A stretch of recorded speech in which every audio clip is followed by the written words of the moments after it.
Mga pulis at realista nagkasagupa naman sa Tel Aviv sa Israel at kinita ng pelikulang Deadpool and Wolverine. Sa mga sinehan sa Amerika, inaasang aabot na sa $600 million. Si Joyce Salamatin sa sentro ng balita. Nagkagirian ang mga pulis at mga ralista sa Tel Aviv sa Israel.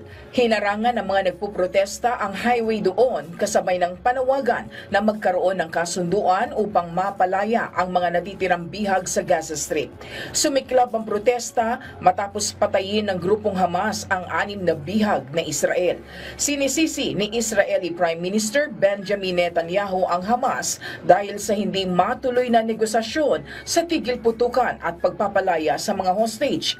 Inakusahan naman ng Hamas si Netanyahu na sinasadyang isabotahe ang negosasyon.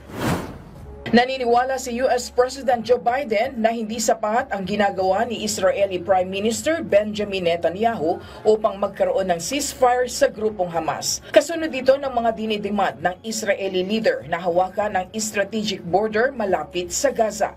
Kaugnay nito, na-recover ng Israel ang katawan ng 6 na hostage sa Gaza.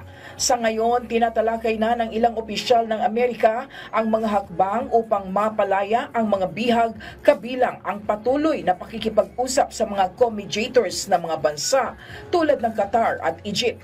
Lumabas din sa mga ulat na magpipresenta si Biden ngayong linggo ng huling hostage release at ceasefire proposal.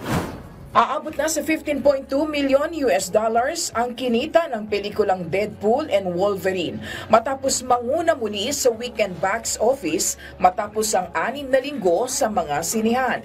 Inaasahan namang aabot na sa $600 million ang domestic sales ng pelikula dahil sa pagdiriwang ng Labor Day sa Estados Unidos. Joyce Salamatin para sa Pambansang TV sa Bagong Pilipinas.